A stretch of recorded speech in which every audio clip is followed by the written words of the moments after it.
네, 안녕하세요. 근데 오늘은 왜 찬양 때 박수 안 쳐줘요?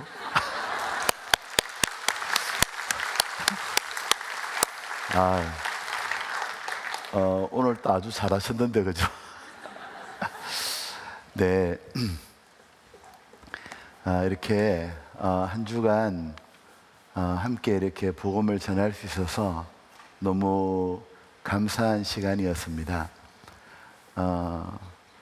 다 전주교회 와가지고요, 너무 좋은 걸 배우고 또 많은 걸 얻고 갑니다.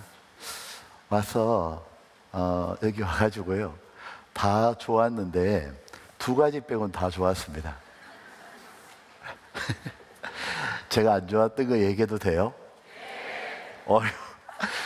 처음으로 이렇게 리액션이 크게. 첫 번째는 우리 담임 목사님 앞에서 설교하는 게 참 힘들었습니다.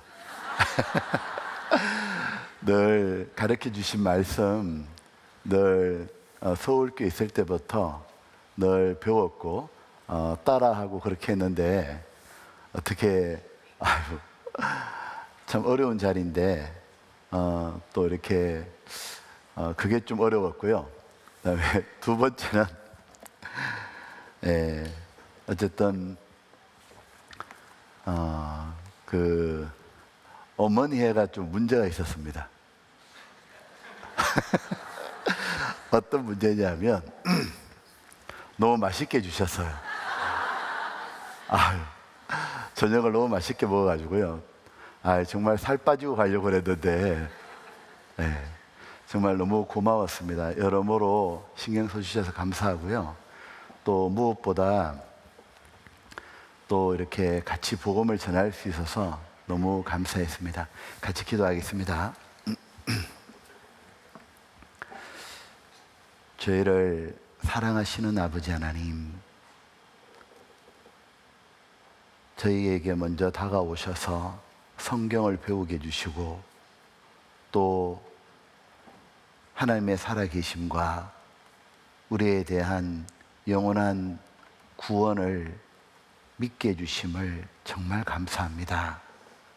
고마우신 예수님, 이 땅에 오셔서 저희를 위해 십자가를 지고 피 흘려 돌아가심으로 우리의 죄를 완전히 영원히 씻어주신 것, 그 예수님의 희생 덕분에 저희는 아무것도 하지 않았음에도 불구하고 영원한 천국에 갈 수 있도록, 하나님의 영광을 영원히 누릴 수 있도록 축복해 주셨음에 너무 감사합니다. 이제 주님의 사랑을 깨달은 저희들이 또한 이전과 다르게 살게 해주셔서 감사합니다. 이제 저희도 주님의 사랑을 가지고 이웃에게도 주님의 사랑을 전할 수 있고, 저희 또한 주님의 마음을 품고 살게 해주셔서 정말 감사합니다. 아버지 하나님, 주님의 몸된 교회 가운데 우리를 끝까지 붙잡아 주셨기에, 양육해 주셨기에 오늘 이 자리에 있음을 또한 고백합니다. 모든 것이 다 하나님의 은혜였습니다. 그리고 저희들이 이제는 하나님과 함께 하나님의 거룩한 일을, 복음을 전할 수 있게 해주셔서 감사합니다. 오늘 또 주님의 말씀으로 우리 마음에 만져주시옵소서. 저희들 마음에 하나님의 사랑을 더욱 부어주시고, 저희들도 하나님의 마음처럼 깨끗하고 거룩한 마음으로, 뜨거운 마음으로 하나님 그렇게 살게 하여 주시옵소서. 지친 마음을 위로해 주시고 다시 새로운 마음을 주시고, 혹 죄에 가까워졌다면, 세상에 가까워졌다면 주의 예리한 말씀으로 다 도려내게 하여 주시옵소서. 오직 주와 함께 걸어갈 수 있도록 우리의 마음을 붙잡아 주시기를 간절하게 기도합니다. 오늘의 모든 시간 주님께 부탁드립니다. 저희를 사랑하시는 예수님 이름으로 기도드렸습니다. 아멘. 예, 성경 요한복음 3장을 찾겠습니다.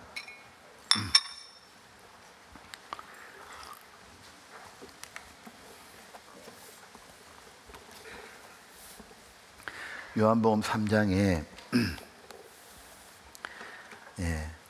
16절입니다. 성경에서 제일 유명한 구절 중에 하나죠. 요한복음 3장 16절.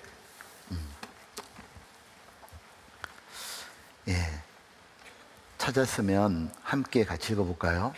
하나님이 세상을 이처럼 사랑하사 독생자를 주셨으니 이는 저를 믿는 자마다 멸망치 않고 영생을 얻게 하려 하심이니라. 자, 17절 18절은 제가 읽어볼게요.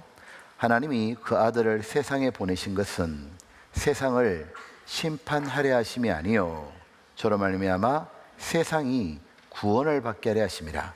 저를 믿는 자는 심판을 받지 아니하는 것이요 믿지 아니하는 자는 하나님의 독생자의 이름을 믿지 아니함으로 벌써 심판을 받은 것이니라. 누구를 좋아하고 사랑하게 되면 관심이 가고 무엇이라도 좋은 걸 해주고 싶죠. 선물을 주고 싶죠. 특별히 그에게 꼭 필요한 걸 봤어요. 그러면 그 선물을 꼭 해주고 싶죠.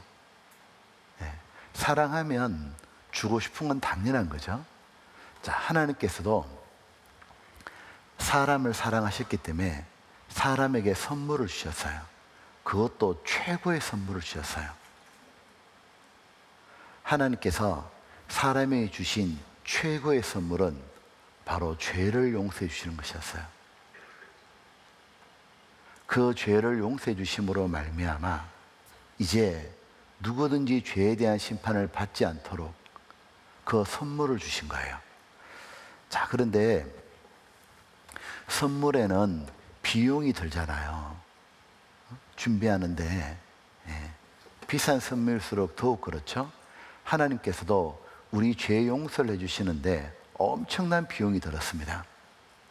하나님은 말씀으로 모든 것을 하실 수 있잖아요.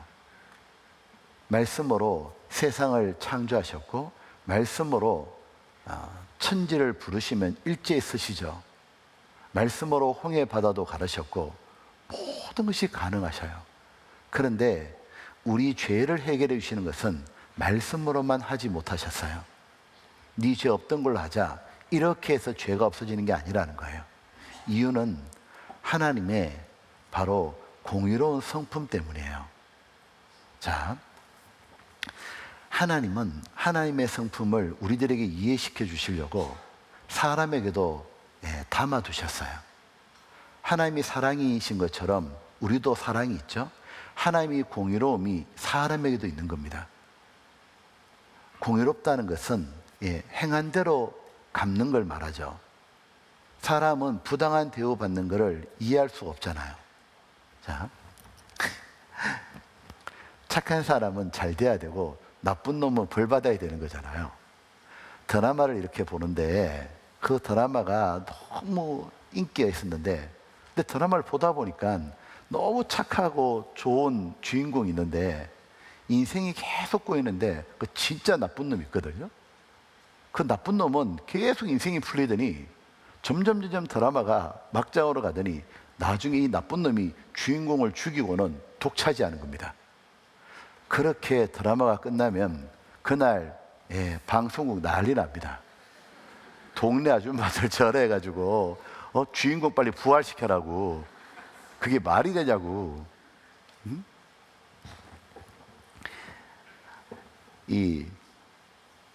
보면은 이제 축구를 하잖아요. 이렇게 축구를 하는데 한국하고 자 드디어 이제 막 일본하고 이제 국가대표 경기하는 거예요.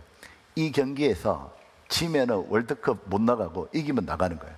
모든 국민이 그 중계 방송을 보고 있는데 야 이제 마지막 연장전 이제 그것도 이 루스 타임을 적용해 가지고 한 3분쯤 남았어요. 막 이제 0대0 되고 있는데 마지막 한 골만 넣으면 되는데 일본이 마지막 코너킥을 탁 올렸는데 일본 선수가 헤딩하는 게 아니고 손으로 스파이크해서 때렸어요. 골이 들어갔거든요. 갑자기 중국 심판이 오더니 골! 그러는 거예요. 그날부로 중국 난리 나는 겁니다, 그냥. 자, 우리는 부당한 거를 받아들이질 못해요. 그것이 바로 하나의 공의로움이에요. 즉, 죄에 대해서는 마땅히 처벌해야 되고, 하나님께서도 마찬가지입니다. 우리 죄는 눈 감아줄 수가 없어요. 하나님은 죄는 마땅히 처벌해야만 하나님의 공의가 집행되는 거예요. 그래서 하나님은 그 공의로운 성품 때문에 우리의 죄를 처벌하셔야 되는데 우리를 사랑하시잖아요. 그래서 우리를 구원하시기 위해서 법을 하나 만드셨죠. 대속법이었습니다. 누가 대신 죄의 처벌을 받아주면 된다고. 그런데 조건이 한 가지가 붙죠. 단 죄 없는 사람이어야 된다고. 죄 없는 사람이 내가 지은 죄값을 처벌을 대신 받아주면 나는 처벌을 받지 않은 거죠. 세상에는 죄 없는 사람이 없었기에 하나님의 선택은 바로 하나님의 아들이신 예수님을 보내주는 거였습니다. 하나님은 독생자 예수님을 보내주시고 난 다음에 바로 예수님에게 우리의 죄를 책임 전가시키듯 전가시켜버렸어요. 죄를 떠밀어 버린 거죠. 우리의 모든 죄를 벗겨서 예수님께 짊어지었습니다. 그리고 예수님은 십자가에서 바로 하나님의 진노를 받으신 거죠. 죄의 삭선 사망이었죠. 하나님께서 바로 우리 죄를 예수님께 옮겨놓고는 우리 죄에 대한 끓어오르는 분노를 그 십자가에서 내리신 거예요. 바로 십자가에서 우리 죄를 처벌하신 거예요. 예수님이 그 십자가에 피 흘려 돌아가심으로 우리 죄에 대한 심판을 다 받으셨죠? 다 이루었다. 하나님은 그때 그 십자가에서 우리의 모든 죄를 이미 심판하셨고 더 이상 우리 죄에 대해서 진노하심이 없어요. 우리의 그 모든 죄에 대한 처벌은 십자가로 끝난 거예요. 그리고 하나님은 우리들이 하루빨리 이 사실을 믿기를 원하셨죠. 그래서 성경에 바로 예수님의 구원하신 일을 그 십자가 사건을 성경에 기록하시고 온 세상 말로 번역해서 전파해 주시고 누구든지 믿기만 하면 구원받고 천국 가도록. 자, 보면 이렇게 돼 있죠. 하나님이 세상을 이처럼 사랑하사, 세상은 바로 세상에 있는 하나님의 형상대로 지원받은 사람을 말하죠.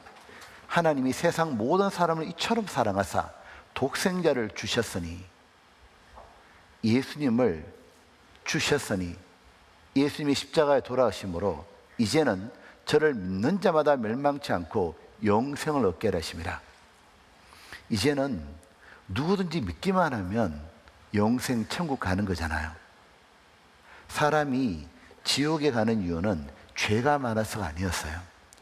예수님의 공로를 믿지 않아 지옥 가는 거예요. 여기 이렇게 되어 있었죠.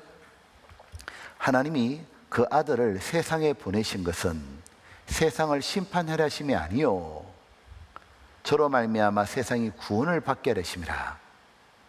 저를 믿는 자는 심판을 받지 아니하는 것이요 믿지 아니하는 자는 요 한 가지 죄죠.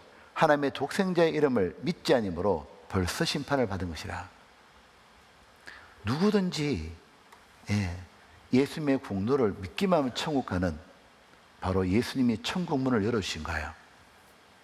어떤 죄인이라도 아무리 큰 죄를 지었다 할지라도 교회 한 번도 안 다녔다 할지라도 죽기 직전이라도 예수님의 구원하신 일을, 예수님의 공로를 믿기만 하면 단번에 천국 갈 수 있게 해주신 거예요. 자, 성경에 아주 놀라운 사건 하나가 나와요. 누가복음 23장입니다. 누가복음 23장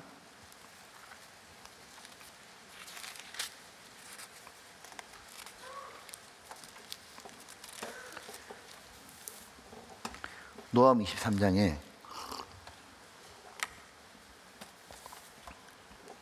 23장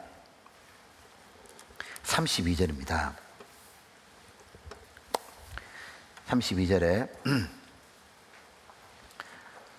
또 다른 두 행악자도 사형을 받게 되어 예수와 함께 끌려가니라. 해골이라는 곳에 이르러 거기서 예수를 십자가에 못 박고 두 행악자도 그렇게 하니 하나는 우편에 하나는 좌편에 있더라. 자, 여기 한번 보시죠. 이 그림 많이들 보셨죠? 네. 바로 예수님이 십자가에 못 박히실 때 보면 좌우편에도 같이 십자가 못 박혀 죽었던 사람들이 있는 거예요. 그런데 십자가에 못 박힌 이유는 완전히 다르죠. 예수님은 죄가 없으신데 우리 죄 때문에 대신 십자가에 못 박혀 돌아가시는 거고, 요 두 사람은 보통 죄를 지은 게 아닌 것 같아요. 지금 누가 보면 두 행악자인데 또 다른 복음서 보게 되면 강도라 되어 있습니다. 아마 저 십자가에 못 박아 죽일 정도니까 엄청난 죄를 지은 것 같아요. 뭐 살인을 했는지 어떤 나쁜 죄를 지었는지 누가 보더라도 마땅히 죽을 죄를 지은 것 같아요. 그래서 십자가에 못 박아 죽이는 겁니다. 그런데 정말 희한한 일이 벌어져요. 이 두 사람은 너무도 큰 죄를 지었는데요, 희한한 건 한 사람은 구원받고 천국 갔다는 거예요. 이 두 사람 중에 한 사람은 지옥을 갔어요. 너무 희한하지 않아요? 둘 다 똑같이 큰 죄를 지었거든요. 천인 공노할 죄를 지었거든요. 누가 보더라도 저런 놈은 지옥 가야지, 그런 큰 죄를 지었는데 한 사람은 세상에 천국을 가요. 한 사람은 지옥을 갔어요. 도대체가 그 차이가 뭘까? 자, 왜 천국을 가게 됐는지, 왜 한 명은 지옥을 가게 됐는지 그 이유를 성경은 설명해 주고 계시는 거예요. 자, 이 두 사람이요, 이 성경을 보게 되면 처음에는 십자가 못 박힌 상태에서 둘 다 똑같이 예수님께 막 욕을 해대요. 예수님이 누군지를 모르니까요. 못 알아보니까 막 욕을 해요. 이렇게 말해요. 야, 너가 하나님의 아들이라며, 그리스도라며, 다른 사람 죽은 자도 살려주더만 왜 너는 정작 이렇게 죽냐고. 너가 정말 하나님의 아들이라면, 그리스도라면 너도 살고 우리도 살려줘 보라고. 그럼 믿어줄게. 막 예수님을 조롱하는 거예요. 비웃는 거예요. 모르니까요. 그렇게 둘 다 처음에 똑같이 예수님을 욕을 하다가 시간이 이제 지나가기 시작해요. 점점 이제 힘이 빠져가고 죽음이 가까우는 거예요. 사람은 보통의 경우 죽음을 앞두고 있으면 겸손하고 정직해지죠. 죽음 앞에서는 떨기 시작하죠. 한편의 강도가 죽음을 생각하니까 너무너무 두려운 거예요. 왜냐하면 죽고 난 다음에 하나님 만날 생각하니까 너무 두려운 거예요.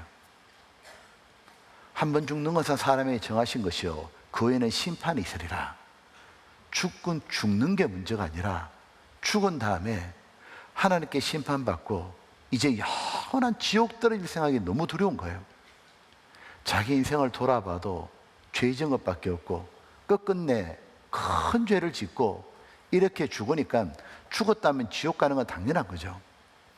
너무너무 두려운 거예요.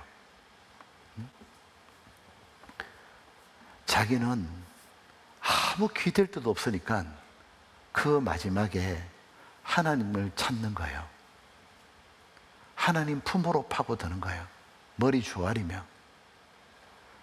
제가 비록 큰 죄를 지었지만 하나님 앞에 심판받는 건 너무 두려웠기에 그 살아계신 하나님께 간절히 기도했던 거예요. 자신을 불쌍히 여겨 달라고. 하나님은 누구든지 어떤 죄를 지었다 할지라도 하나님 품으로 파고드는 자를 내어 쫓은 적이 없으시죠. 전심으로 나를 찾고 찾으면 나를 만나리라. 그 사람이 하나님께 자신을 불쌍히 여겨 달라고, 자신을 지옥에 보내지 말아 달라고 그 나오는 사람을 하나님이 받아주시는 거예요. 그의 기도를 들어주시는 거예요. 하나님의 그의 기도에 대한 응답은 무엇이었냐면 바로 자기 옆에 못 박혀 돌아가시는 예수님이 누군지, 그리스도라는 걸 깨닫게 해주신 거예요. 아무나 성경 말씀을 이렇게 듣잖아요. 아무나 예수님을 깨닫는 게 아니에요. 똑같이 말씀을 들어도 하나님 아버지께서 이끌지 아니하시면 그 누구도 예수님을 그리스도라는 것을 깨닫지를 못해요. 이 사람이 예수님을 계속 지켜보는 가운데 자신과 다르다는 걸 알게 돼요.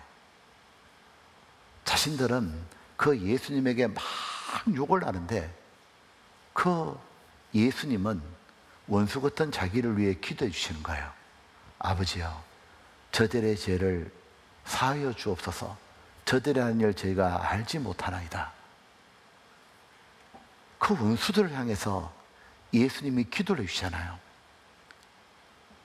점점 예수님을 바라보면서 자신과는 결이 전혀 다른 분이라는 걸 알게 돼요. 그리고 예수님에 대한 소문도 들었고 정말 모든 기적을 행하시고 죽은 자도 살리시고 드디어 깨달아요. 하나님의 아들이 맞으시구나. 그리스도가 맞는 거구나. 이분이 행한 것은 옳지 않은 것이 하나도 없는 거구나.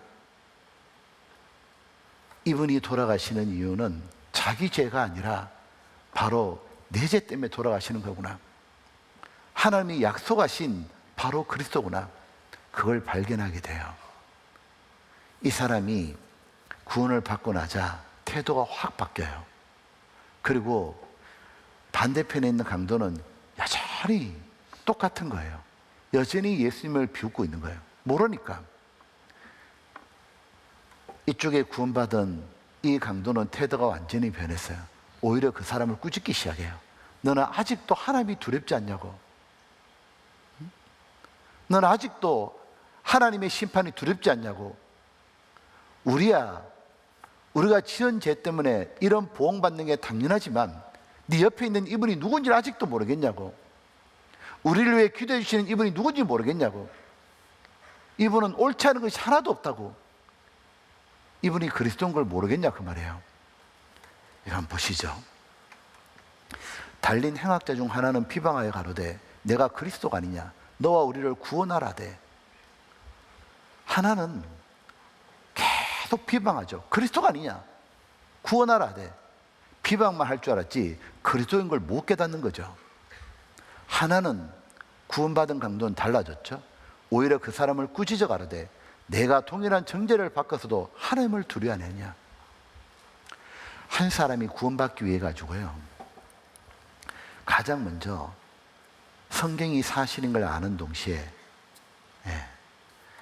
하나님이 두려운 거예요. 성경이 사실이고 하나님 말씀인 것이 확실히 믿어지잖아요. 그러면 하나님 만날 것이 너무 두려운 거예요. 왜냐하면 우리의 죄 때문이에요. 이때 이 사람은 말합니다. 자기의 죄를 정확하게 알고 있죠. 우리는 우리의 행한 일에 상당한 보응을 받는 것이 이에 당연하거든요. 우리는 이렇게 죽는 게 당연하다고. 우리는 우리 죄 때문에 죽는 게 당연하지 않냐. 그러나 이 사람이 행한 것은 옳지 않은 것이 없느니라. 그러나 예수님은 옳지 않은 것이 없느니라.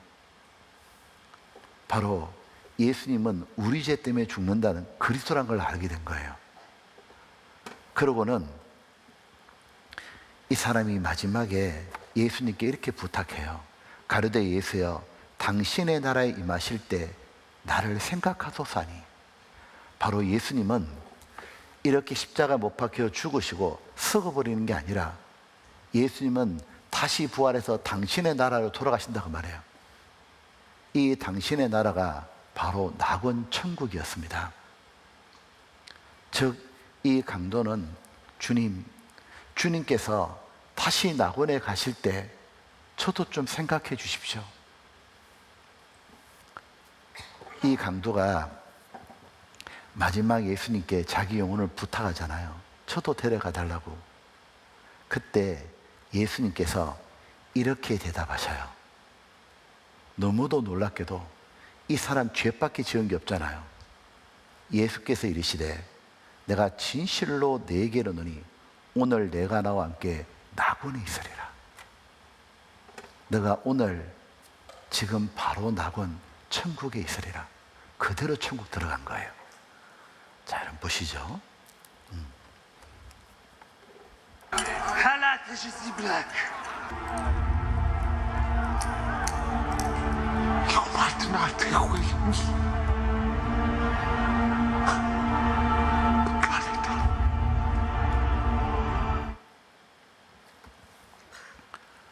너무도 놀라운 일이 벌어졌죠? 평생 죄만 짓던 사람이, 너무도 큰 죄 지은 사람이 천국을 갔어요. 그것도 죽기 직전에 딱 한 가지 했죠. 예수님을 믿음으로 천국 간 거예요. 자, 이 사건은 무엇을 보여주느냐 하면 하나님 앞에 두 종류의 사람이 있다는 걸 보여주는 거예요. 구원받고 천국 간 사람, 그렇지 못한 사람. 보면 이 사람은 교회 다니고 헌금하고 봉사한 적이 없어요. 이 사람은 단지 예수님을 믿음으로 그 순간 즉시 구원받은 거예요. 보면 참 이 두 사람 보잖아요. 공통점이 많아요.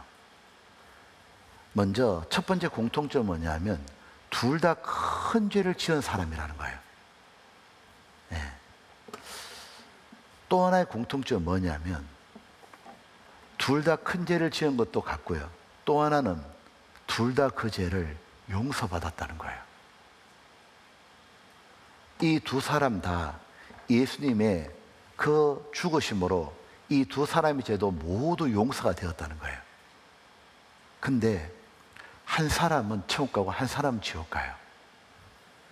보면 한 사람은 그 예수님의 사랑을 깨닫고 믿음으로 천국 가고, 한 사람은 끝까지 예수님이 자기를 위해서 뭘 해줬는지 모르고 끝까지 배척하다 지옥 간 거예요. 너무 놀랍지 않아요? 둘 다 똑같이 죄 지었고 둘 다 똑같이 용서받았거든요. 단 하나, 한 사람은 그 예수님을 끝까지 못 알아보는 거예요. 믿지 않음으로 지옥에 떨어지는 거예요. 천국은 내가 착하거나 내가 하나님께 열심을 내서 가는 게 아니죠. 바로 예수님 공로 덕분에 가는 겁니다. 더 놀라운 걸 볼까요? 성경 갈라디아서 2장 16절에 보면 이런 말씀이 있습니다. 사람이 의롭게 되는 것은 율법의 행위에서 난 것이 아니요. 같이 읽어볼까요? 오직 예수 그리스도를 믿음으로 말미암는 줄 아는 거로 우리도 그리스도 예수를 믿나니 율법의 행위로서는 의롭다함을 얻을 육체가 없느니라. 자, 저는 저 강도 사건을 이렇게 읽을 때마다 그 생각이 드는 거예요. 저 강도도, 저 행악자도 하나님이 죄를 다 용서해 주셔서 천국 가게 해주셨는데 누가 천국을 못 가겠냐 그 말이에요. 죄 많아서 지옥 갈 사람 아무도 없습니다. 예수님이 우리의 모든 죄를 다 해결해 놓으시고 이 사실 단지 믿기만 하면 천국 가는 거예요. 이걸 우리에게 하루빨리 믿기만 기다리시잖아요. 그리고 더 놀라운 말씀이 성경에 나왔다는 거예요. 어떤 말씀이냐면 이렇게 표현되어 있죠. 사람이 의롭게 되는 것은 의롭게 그렇죠. 보면 의롭다는 말은 죄 사함을 넘어서는 말이에요. 자, 죄 산다는 말은 우리가 태어나서 죄를 계속 지었잖아요. 이 죄가 모두 해결되는 것이, 용서받는 것이 죄 사함이라면, 의롭다는 건 뭐냐면 처음부터 아예 죄를 한 번도 안 지은 사람처럼 된다는 거예요. 그러니까 죄 사함보다 의롭다는 게 훨씬 더 크죠.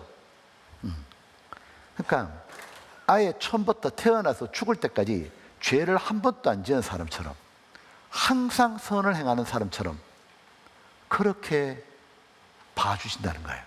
항상 선만 행했기 때문에 그런 사람 천국 가는 건 당연하잖아요. 그런데 뭐라고 하시냐면 이렇게 하셨죠. 앞에 보면 오직 예수 그리스도를 믿음으로 말미암는 줄 아는 거로, 즉 예수님을 믿는 사람은 죄 사해지는 건 말할 것도 없고, 예수님을 믿는 사람은 아예 의롭다까지 해준다는 거예요. 천국 당당히 가게 해준다는 거예요.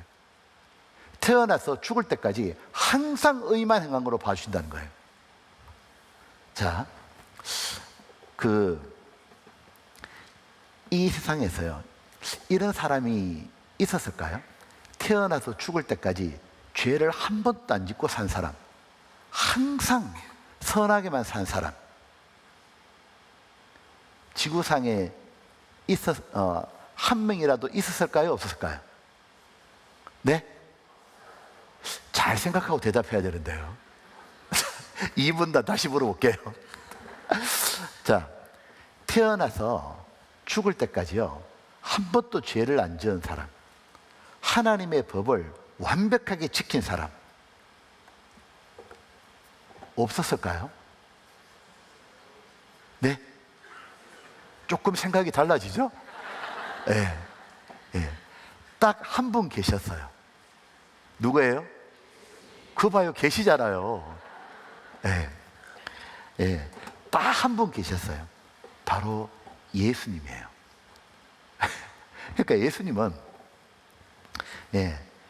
태어나서 돌아가실 때까지 죄를 한 번도 안 짓고 100% 의롭게 사셨죠.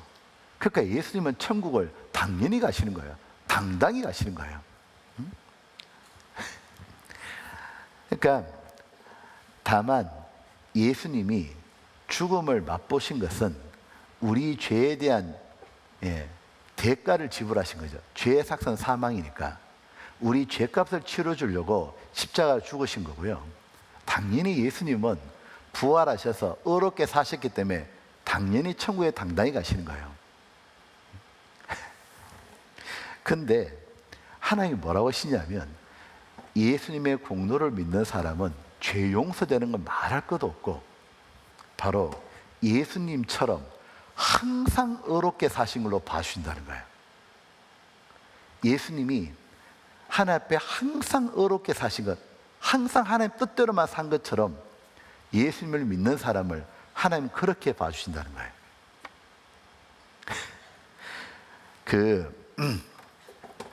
그래서 하나님 이렇게 말씀하셨어요. 에베소 3장 12절에 보게 되면, 우리가 그 안에서 그를 믿음으로 말미암아 담대함과, 같이 읽어볼까요?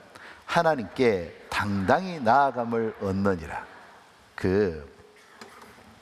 학교 다닐 때 이제 혹시 전교 1등 해보셨어요?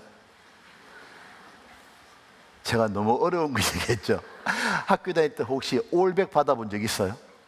자, 이렇게 전교 1등 했던 성적표를 딱 가지고 있거나 올백을 딱 받았을 때는 집에 들어가는 태도가 달라집니다. 사람들한테도 누가 꼭 시험 봤냐고 물어봐 줬으면 좋겠죠. 집에 들어갈 때도 엄마! 그러고 성적표 탁 끊이면 당당히 가는 거죠, 그냥.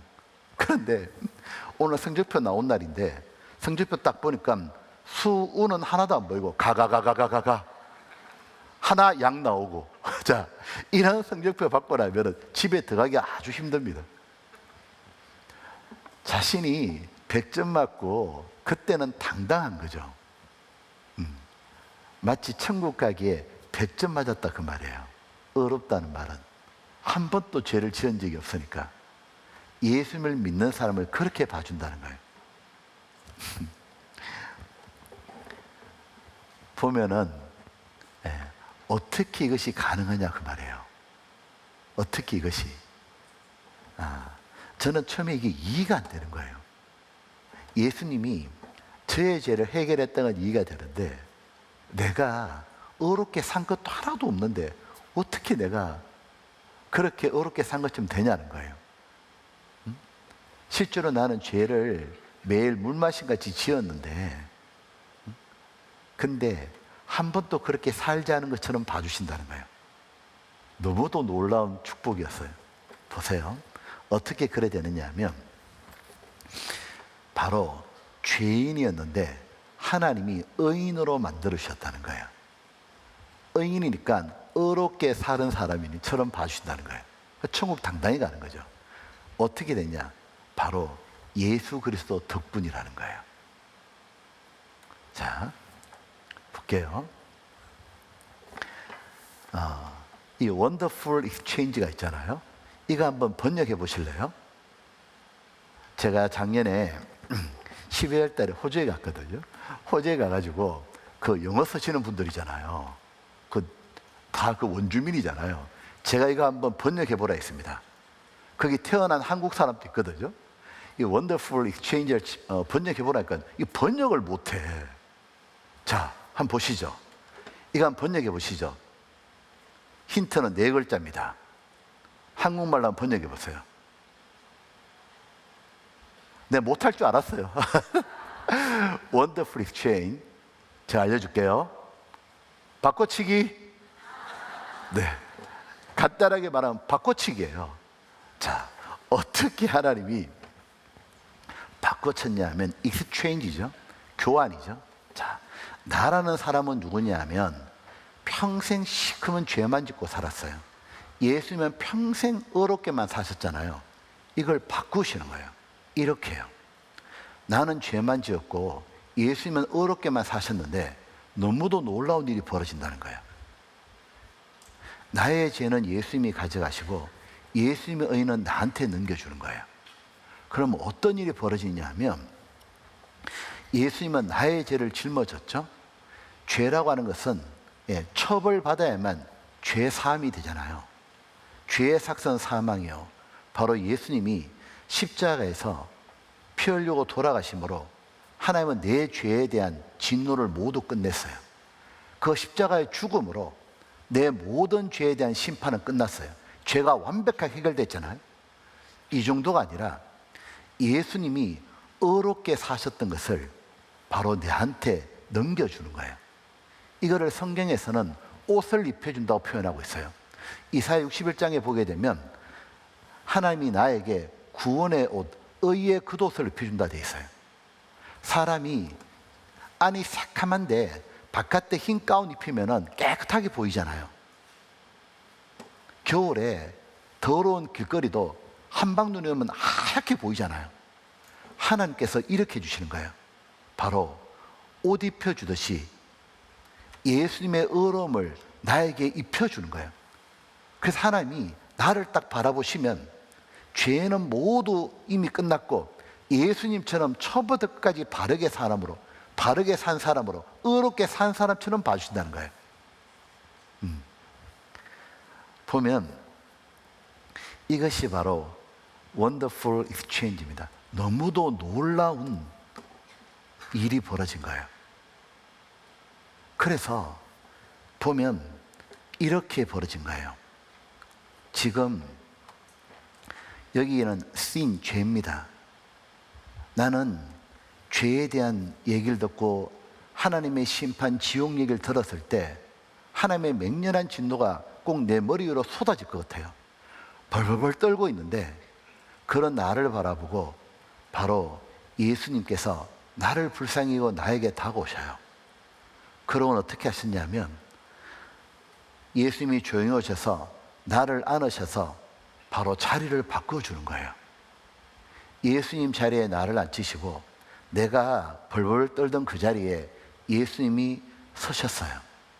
그리고 내가 받아야 될 하나님의 이 맹렬한 진노를 바로 예수님이 십자가에서 받으셔요.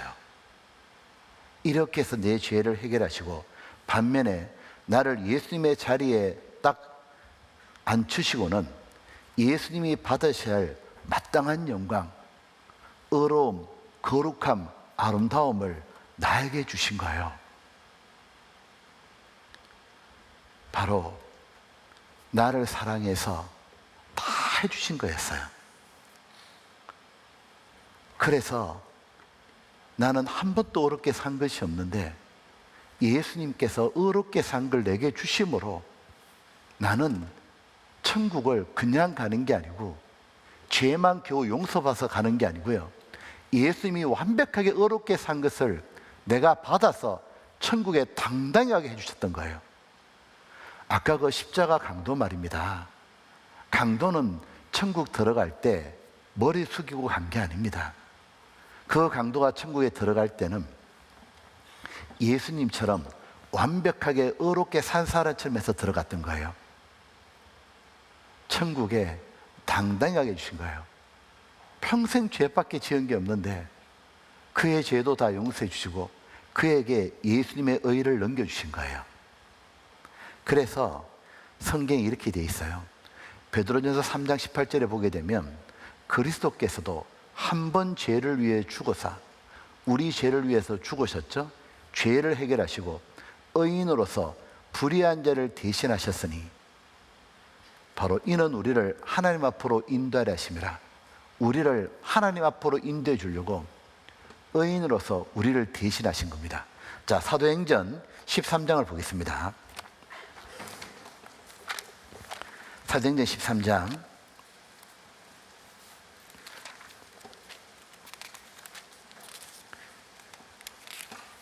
13장에 여기 37절입니다. 37절에 하나님의 살리신 이는 썩음을 당하지 아니하였나니, 바로 예수님을 가리키죠. 예수님은 완벽하게 어렵게 사셨기 때문에 하나님이시죠. 당연히 부활하신 거죠. 자, 죽음을 맛보신 이유는 우리 죄에 대한 처벌을 받아주신 거죠. 여기 38절입니다. 그러므로 형제들아, 너희가 알 것은 이 사람을 힘입어, 예수님을 힘입어 죄사함을 너희에게 전하는 이것이며, 39절, 또 모세의 율법으로 너희가 어렵다 하심을 얻지 못하던 모든 일에도, 같이 읽어볼까요? 이 사람을 힘입어 믿는 자마다, 여기 보면 이렇게 돼 있죠.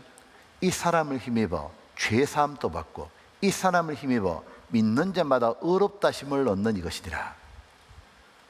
보면 내가 정말 예수님 덕분에 죄만 해결된 게 아니구나, 예수님의 의를 받아서 천국 당당히 가게 해주셨구나. 그래서 단번에 예수님을 믿음으로 단번에 천국 가게 되는 거예요. 자, 보면 로마서 4장에 이런 말씀이 있습니다. 일하는 자에게는 그 삭을 은혜로 여기지 아니하고 빚으로 여기거니와, 일을 아니할지라도 경건치 않은 자를 어렵다 하신 일을 믿는 자에게는 그의 믿음을 의로 여기시나니. 자, 이런 거죠. 어떤 사람이 이 편의점에서 하루 종일 일했습니다. 이제 8시간 일하고 나면 이제 퇴근할 때 당연히 오늘 일당을 받아야 되는 거죠. 그러니까 자기가 일했으니까 자기가 월급 받는 건 당연한 자기 몫이라 생각하는 거죠. 자기 대가잖아요. 그러니까 은혜로 여기지 아니하고 빚으로 여기거니와, 만약에 사장님한테 월급 안 주면은 그건 내가 받아야 될 빚과 똑같은 거예요. 근데 은혜는 뭐냐면 일을 하나도 한 것이 없어요. 그냥 편의점만 왔다 갔다 지나다녔어요. 근데 편의점 아저씨가 얼마나 마음이 좋은 분인지, 내가 알바 자리도 못 구하고 헤매고 있는 걸 보더니 날 부르더니 아유 너무 안 돼 보이는지 아무것도 안 했는데 하루 일당을 줘요. 그것이 은혜죠. 지금 이렇게 말씀하셨죠. 일을 아니할지라도 일한 것도 없고 경건치 않은 자를 하나님께 바르게 섬긴 것도 없어요. 그런데 어렵다 하신 일을, 바로 하나님은 예수님을 통해서 우리를 어렵다 그러셨죠. 믿는 자에게는 그의 믿음을 의로 여기시나니. 바로 하나님은 우리가 예수님의 공로를 믿는 것을, 그 받아들인 것을 의로 여긴다, 그 말인 거예요. 자, 여기에 성경의 주인공은 예수님이잖아요. 근데 이 예수님께서 모두 나를 위해서 모든 걸 행하셨다는 걸 알게 돼요. 먼저 예수님이 세상에 오셨고 의롭게 사셨고 십자가에 죽으시고 부활하시고 하늘로 가셨잖아요. 자, 이 모든 것이 여기 있는 저와 여러분을 위해서 하셨다는 거 잘 아시죠? 자, 먼저 볼게요. 예수님이 세상에 오셨습니다. 예수님께서 하늘 영광을 버리고 이 죄 많은 세상에 내려오신 이유는 바로 나를 구원해 주려고 그러셨죠. 밑보다 모든 사람이 받을 만한 이 말이요, 그리스도 예수께서 죄인을 구원하시려고 세상에 임하셨다 했도다. 나를 구원해 주려고 오셨죠. 그 다음 예수님이 이 땅에서 의롭게 사셨잖아요. 자, 예수님은 우리와 동일한 육체를 가지고 계셨어요. 그래서 예수님은 이 땅에서 사실 때 피곤하셨고 힘드셨고, 그런데 예수님에게 동일하게 마귀도 시험을 했어요. 예수님이 40일 동안 금식하고 난 다음에 마귀가 딱 오더니 너가 정말 하나님의 아들이거든, 이렇게 굶지만 말고 저 돌을 가지고 떡덩이 만들어 보라고, 너 내 말대로 해보라고. 그때 예수님께서 하나님의 말씀을 붙잡고 마귀를 뿌리치죠. 기록되었을 때 마귀가 이렇게 말하죠. 이 세상을 딱 보여주면서 이 세상은 내게 넘겨준 건데, 이 화려한 세상을 딱 보여주면서 높은 산에 가서 화려한 세상 보여주면서 예수님께 말하잖아요. 내한테 절하면 이 세상을 다 너에게 넘겨주겠다고. 예수님께서 그러잖아요. 마귀야, 물러가라고. 주 너의 하나님만 경배하라고. 예수님은 세상에 화려한 게 보인 게 아니었어요. 이 세상은 썩어지고 없어질 거지만 그 세상에서 죄 때문에 고통하는 영혼들, 지옥에 떨어지는 그 영혼들이 보였잖아요. 그 영혼들을 구원하기 위해서는 하나님 뜻대로 십자가의 길을 가셔야 됐던 거예요. 마귀에게 굴복해서는 우리를 구원할 수가 없잖아요. 예수님은 어떤 경우에도 죄를 범한 적이 없죠. 항상 마귀의 시험 받을 때 의롭게 사시려고 그랬잖아요. 마지막 예수님께서 십자가의 잔을 앞두고 겟세마네 동산에서 이제 하나님께 간절히 기도하는 거예요. 십자가의 고통이 어떤지 예수님이 알고 계시는 거예요. 예수님도 육신이 있기 때문에 너무 고통스러우니까 십자가 잔을, 아버지야, 하실 수만 있다면 이 잔을 지나가게 하옵소서. 그러나 내 원대로 마옵시고 아버지 원대로 되기를 원하나이다. 예수님도 이 십자가를 받고 싶지는 않지만 하나님 뜻에 온전히 순종하기를 원했어요. 완벽하게 의롭게 살기를 원했어요. 그리고 기도하시고 마침내 그 십자가 길을 걸어가셨어요.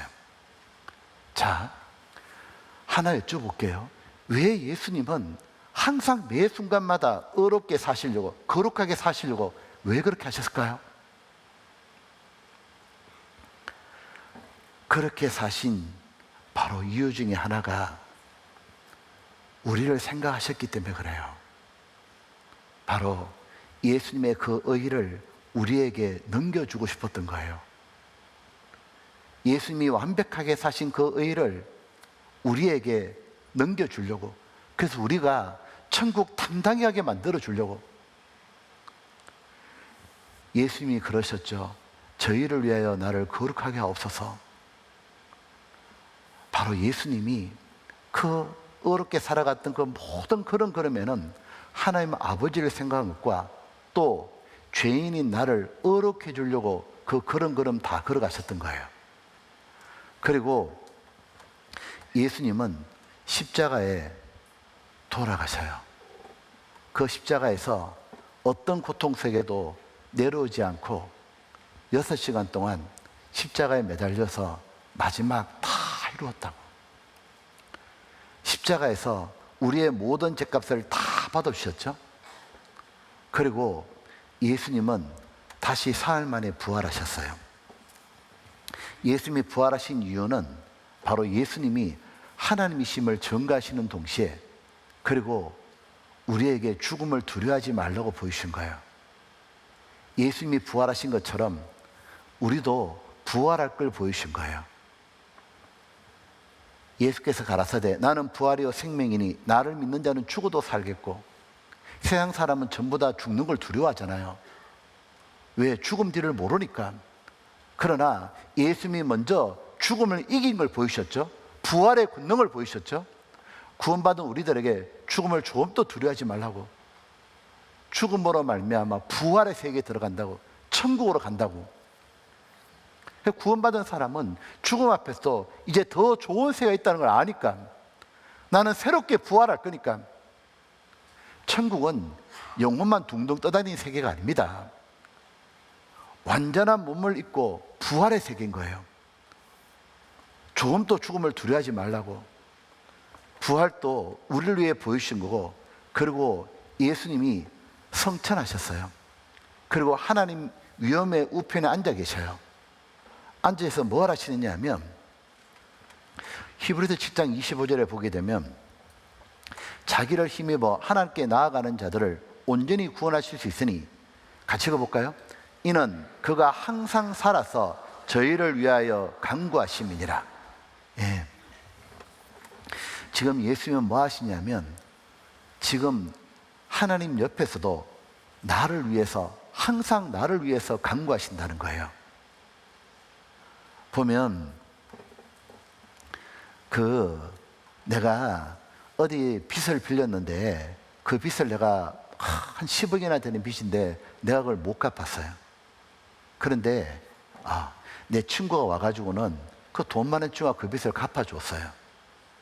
그 빚쟁이가 다시는 내한테 뭐 빚내라 돈 내라 할 이유가 없죠. 다 갚아줬으니까. 그런데 내가 그만 빚 그거 다 갚았다는 그 차용증서를, 그걸 내가 분명히 있었는데 잃어버렸어요. 혹시 빚쟁이가 또 내한테 빚 받으러 올 수 있잖아요. 근데 빚을 갚아준 내 친구가 살아있으면 절대로 내한테 빚 받으러 못 옵니다. 왜? 정인이니까요. 지금 천국에서 예수님이 우리를 위해서 기도하는 거 아셔요? 우리가 죄짓고 부족하고 연약하잖아요. 그때 마귀가 하나님께 우리를 참수할 수 있죠. 저거 보라고, 저 죄짓고, 아이고 저런 사람이 무슨 천국 오냐고. 그때 예수님이 하나님께 기도하는 거예요. 하나님, 제 피를 보십시오. 제가 바로 저 형제 저 자매를 위해서 제가 대신 피 흘렸습니다. 제 피로 모든 죄를 처리했고 제 의를 그에게 줬습니다. 예수님이 항상 우리의 보증인으로 우리를 위해서 계속 얘기해 주는 거예요. 영원히 살아 계셔서 계속 얘기해 주는 거예요. 바로 우리 위해서 지금 또 하나님 앞에서 기도하고 계시는 거예요. 또 하나, 지금 예수님이 또 이렇게 하시는 겁니다. 하나님, 지금 비록 저 형제 저 자매가 구원받고도 지금은 저렇게 부족하게 살고 여전히 죄의 습관이 있지만, 하나님 조금만 기다려 주시고 조금만 더 도와주시면 정말 잘할 겁니다. 우리를 위해서 또 기도하고 계시는 거예요. 제가 예전에 한번 어떤 목사님하고 대화를 했는데요. 이제 그 목사님이 저한테 그 얘기를 해주셨어요. 어머니가 이렇게 이제 돌아가셨는데, 어머니가 거의 100세 정도 하고 돌아가셨는데, 저한테서 뭐라고 하시냐면, 어머니가 돌아가셨는데 너무너무 그걸 힘들어 하시는 거예요. 제가 조금은 의아했습니다. 왜냐하면 어머니는 구원받고 천국 가셨고 또 이 땅에서도 오래 사셨고 이제 힘든 세상보다 천국 가셨으니까요. 근데 그렇게 힘들어 하시는구나. 근데 제가 여쭤봤어요. 뭐 그렇게 힘드시냐고 하니까 뭘 하시냐면, 이제 내 편이 없다고. 진짜로 언제나 무조건 내 편이 되었던 이제 엄마가 없다고. 그래서 뭘 하시냐면, 인생을 살아보니까 항상 언제나 내가 어떤 상황에도 내 편이 되어주는 건 엄마밖에 없었다고. 부부 사이도 틀어지면 다투고 이혼도 하잖아요. 근데 엄마는 자식이 아무리 잘못해도 항상 엄마는 자식 편에 서죠. 엄마는 언제나 내 편인데 그 엄마가 없다고 말해요. 제가 순간 이해가 됐어요. 어릴 때 동네 아이들 보면 막 놀다가 무슨 연고인지 모르지만 엄마 하고 막 집에 막 뛰어오잖아요. 그러면 엄마 찾고 막 울고 들으면 엄마는 일하다가 그냥 뛰쳐나가죠. 맨발로 뛰쳐나가가지고 애가 오면 무조건 치마폭에 감싸요. 무조건 안아주고, 왜 이러냐고 무조건 애 편 들어주잖아요. 아무도 안 묻고 안아주고. 그 엄마가 없다는 뜻이었어요. 제가 순간 말씀을 듣다가 예수님 생각이 났어요. 우리 이제 어제 이렇게 복음 들었잖아요. 복음 들을 때, 복음 듣기 전날 제가 이제 이렇게 구원받을 때요, 죄에 대한 얘기 듣고 심판에 대한 얘기 듣고 지옥 간다는 얘기 들었을 때 저는 정말 절망스러웠어요. 왜 절망스러웠냐면 남들이 볼 때는 착하게 산 것 같지만 자신은 자기가 알잖아요. 내 속이 얼마나 더러운지도. 나는 그래, 남들이 정말 내 생활을 알고 내 마음을 안다면 다 돌 던질 거야. 근데 내가 지옥 가는 게 당연하다고 생각드는데 문제는 이거예요. 남들도 나를 용서 못 하는데 더 중요한 건 내 양심도 내가 용서가 안 되는 거예요. 내 양심에 생각해봐도 내가 지옥 가는 게 당연하지. 내가 생각해도 내가 지옥 가는 게 맞아요. 남들이 나에 대해 다 안다면 돌 던지겠지만 내가 생각해도 내가 지옥 가는 게 맞아. 내 양심도 용서가 안 되는 거예요. 그때 어떤 느낌이냐면 아무도 내 편이 없는 거예요. 아무도 나를 변호해 줄 사람이 없는 거예요. 그때 누군가가 뚜벅뚜벅뚜벅 저한테 걸어와요. 그러더니 얘야, 네 편이 한 명도 없냐고. 다 네한테 돌 던질 거 같냐고. 내가 네 편이 되어줄게. 내가 네 친구가 되어줄게. 내가 언제나 네 편으로 되어줄게. 그러더니 나에게 날아오는 돌을 자신의 몸으로 모두 막아준 분이 있어요. 내게 날아오는 돌을 대신 맞아서 피 흘려서 돌아가신 분이 계셨어요. 그분이 바로 예수님이었어요. 내가 마땅히 맞아야 될 그 죄의 심판의 돌을 대신 다 맞아줬어요. 근데 그 예수님이 돌아가신 거예요. 이제 영원히 내 편이 없는 줄 알았는데 아니요. 그분이 살아나셨어요. 그리고 뭐라고 하시냐면 하나님 우편에서 얘기하신 거예요. 내가 항상 살아있다고. 항상 네 편이 되어서 항상 내가 너를 위해 간구한다고. 항상 네 편이라고. 항상 너를 위해서 변호할 거고 그 누가 뭐라 해도 내가 너를 변호할 거라고. 내가 너를 위해서 피 흘려서 죄를 처리했다 그러고 내가 내 의를 너에게 넘겨줬다고 말할 거고 그리고 너가 구원받고 난 다음에도 부족하고 잘못할 때도 내가 항상 네 편에 대해서 변호할 거라고.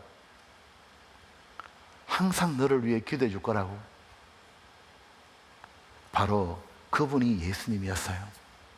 예수님이 지금 또 나를 위해 뭐하고 계시냐면 나를 위해서 내가 죄 짓고 잘못할 때도 나를 위해서 대신 하나님께 변호해줘요. 조금만 기다려주시고 조금만 도와주시고 정말 잘할 거라고. 지금 또 나를 위해 기도하신 분이 예수님이세요. 그래서 구원받고 지금 이 자리까지 있게 된 겁니다. 그 예수님이 기도해 주시지 않았다면 어떻게 이 자리에 우리가 있겠어요? 보면 그리고 그 예수님이 다시 오셔요. 이 땅에 다시 오신다고 분명히 약속하셨죠? 그 오실 날이 너무 가까웠죠? 왜 다시 오시느냐 하면 바로 나를 데리러 오시는 거예요. 성경에 약속하신 천국의 모든 영광을 하나님과 함께 영원히 누리게 해주시려고 진짜로 구원받은 우리를 데리러 오시는 거예요.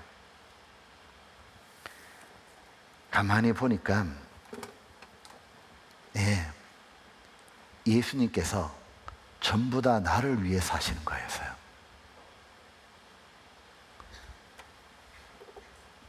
예수님은 지극히 높으신 하나님이잖아요. 그런데 왜 아무것도 아닌 나를 위해서 이렇게까지 하실까?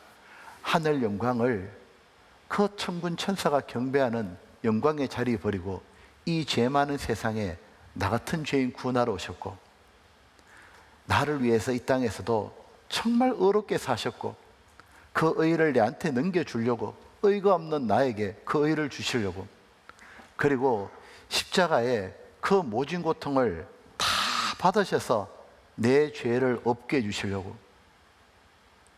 그리고 그 예수님이 부활하셔서 내게 죽음을 조금 더 두려워하지 말라고, 죽음 건너편에 더 좋은 세가 있다고, 부활의 세가 있다고, 그리고 지금 또 주님은 나를 위해서 항상 나를 생각하시고 항상 나를 위해 기도하셔요. 그리고 나를 데리러 오셔요. 근데 나는 그렇게 큰 사랑을 받을 만한 자격이 있는 사람이 아니잖아요. 왜 이렇게 나를 위해 사실까? 시편 144장에 이런 성경 말씀을 들은 적이 있었어요. 여호와여, 사람이 무엇이간데 주께서 저를 알아주시며 인생이 무엇이간데 저를 생각하시나이까? 사람은 헛것 같고 그의 날은 지나가는 그림자 같으니이다. 여호와여, 지극히 높고 위대하신 하나님, 여호와여, 사람이 무엇이간데? 생각해보면 나는 진짜 정말 아무것도 아니잖아요. 나 하나 이 땅에 있다가요, 죽잖아요. 잠깐 있다가 사라지는 게 인생이잖아요. 나 하나 세상이 없어져도요, 세상 아무 문제 없습니다. 잘 돌아갈 겁니다. 그리고 나는 가만히 생각해 보면 하나님께서 창조주의 입장에서 딱 보잖아요. 그러면 하나님이 많은 세계를 만들었잖아요. 우주도 만들고 지구도 만들고 식물도 만들고 동물도 만들고, 많은 창조했다는 그 측면에서 보게 되면 나는 사람도 하나의 피조물에 불과해요.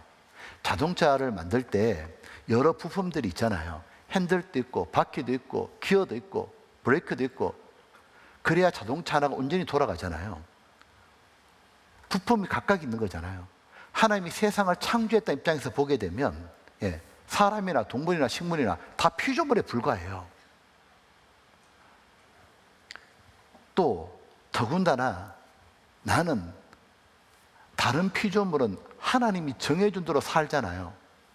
근데 나는 하나님을 대항하고 온갖 죄만 짓고 살았는데 지극히 높으신 하나님이 왜 내한테 이렇게까지 내한테 모든 걸 행하실까? 왜 이렇게까지 알아주실까? 하나님을 마음에 두기 싫어했고 하나님을 대적하고 살았는데, 여호와여, 사람이 무엇이간데 주께서 저를 알아주시며 인생이 무엇이간데 저를 생각하시나이까?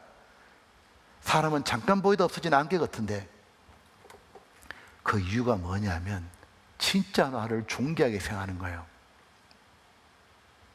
하나님께서 진짜 나를 존귀하게 생각하는 거예요.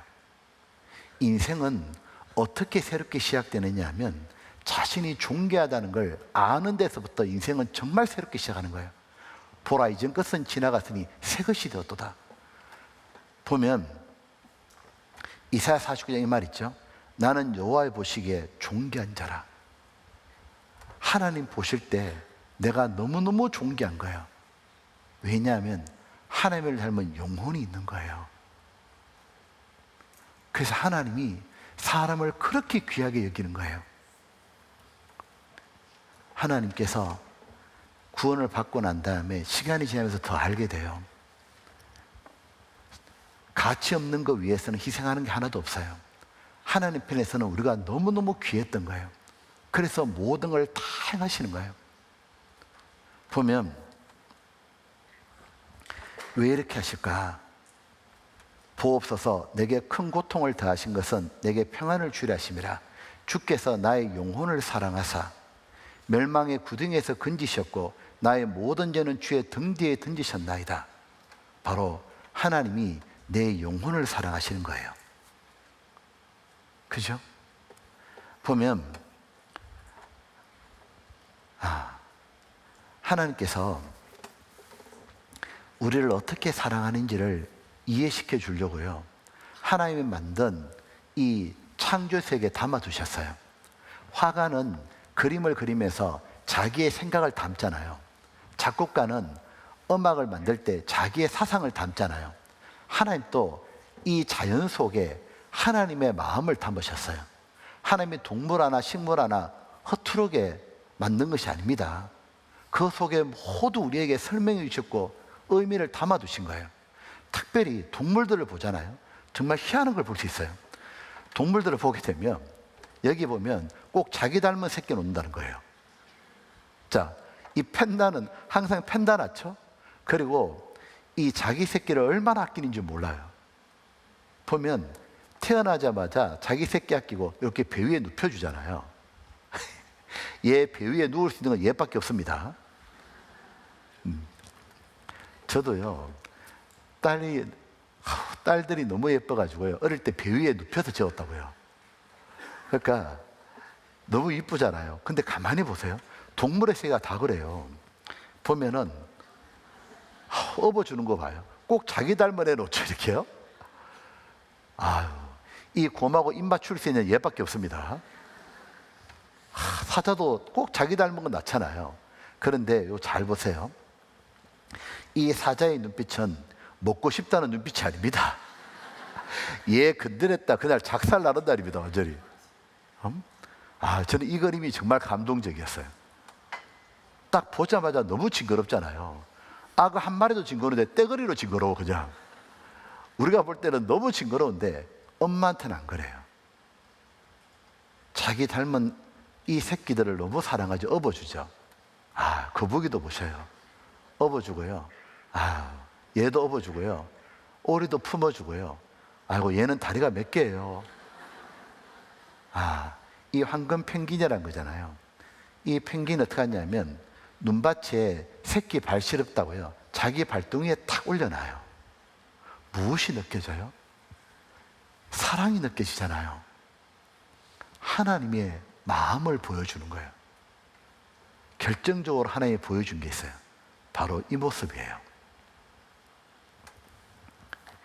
이렇게 엄마한테 엎혀본 적 있어요? 어릴 때? 엄마가, 옛날에 엄마들은 밭에 일도 해야 되고 가선 일도 해야 되잖아요. 논도 또 일하러 가야 되고. 그러면 애 집에 놔두고 혼자 놀아라 할 때가 있어요. 빨리 가서 막 일하고 한 2시간 일하고 돌아오잖아요. 그럼 애가 흑장난하고 있잖아요, 이렇게요. 그다음 엄마가 오면 엄마 하고 막 뛰어갑니다. 가가지고는 애가 또 철없잖아요. 가가지고 또 어부바 해달라고. 엄마 다리 아파 죽겠는데, 허리 아파 죽겠는데 그래도 업어달라면 또 업어줘요. 혼자 놀았는데 이쁘다고 콧물 질질 흘려도 닦아주죠. 얘가 못났다고 못생겼다고 안 그러죠. 꼭 업어주고 사랑하잖아요. 자기 아이를 그렇게 아끼잖아요. 그게 엄마 사랑이잖아요. 근데 이사야 49장 15절에 너무 놀라운 내용이 나와요. 여인이 어찌 그 젖먹는 자식을 잊겠으며 자기 태에서 난 아들을 국리를 여기지 않겠느냐. 여인이 자기 배아파 난 자식, 자기 젖먹여 키운 아이를 어떻게 잊겠냐고. 잊을 수가 없잖아요. 그런데 그들은 엄마는 혹시 잊을지라도 나는 너를 잊지 않을 것이라. 혹 엄마들 중에는 자식을 버린다든지 그런 게 있다 할지라도 하나님이 뭐라고 지금 말씀하시냐면 나는 너를 잊지 않을 것이라. 나는 너를 잊지 않을 것이라. 그리고 우리를 찾아주신 거예요. 제가 생각해 봤어요. 내가 어떻게 구원받게 되었을까 생각해 보니까 막 진리를 찾고 하나님을 찾고 그래서 구원받은 거 아니었습니다. 왜 구원받았냐면 이유는 딱 한 가지였어요. 하나님께서 나를 잊지 않으신가요?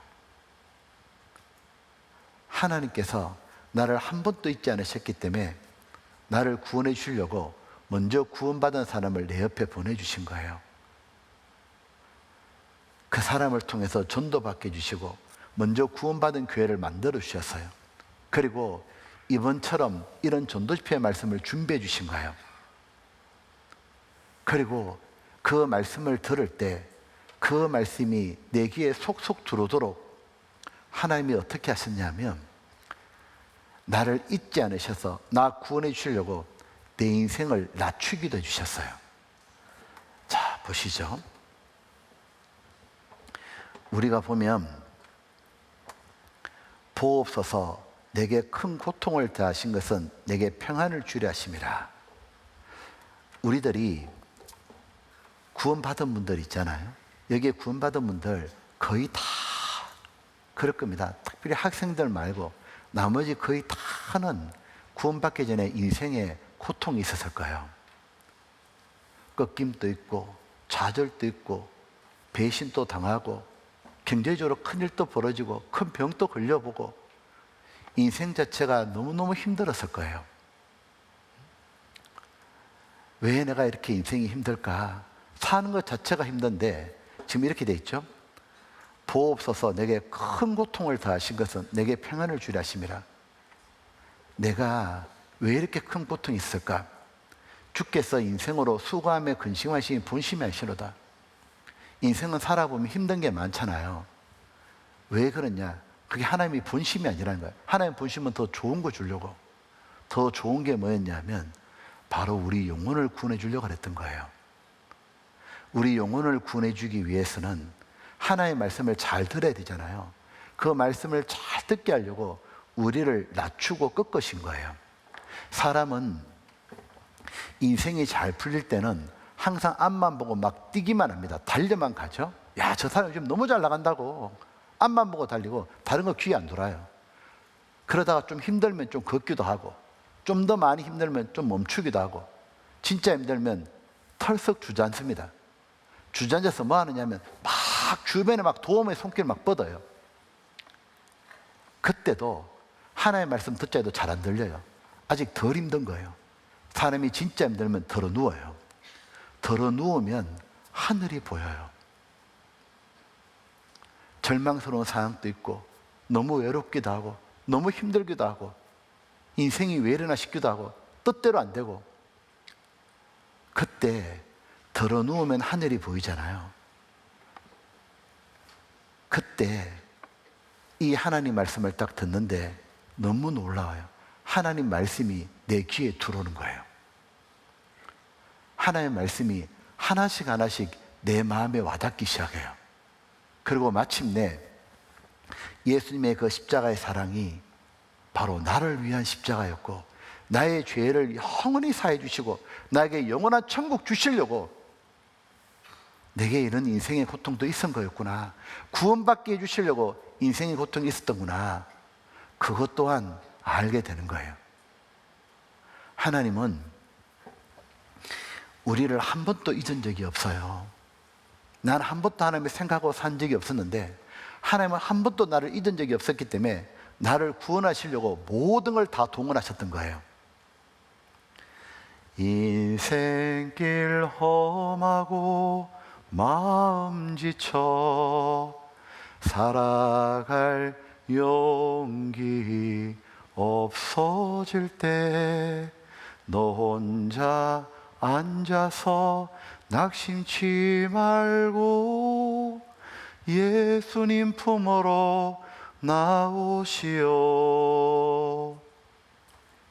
그때 하나님 말씀이 귀에 들어왔던 거예요. 보니까 정말 하나님은 끝까지 나를 따라오셨구나. 그래서 내가 구원받은 거였구나.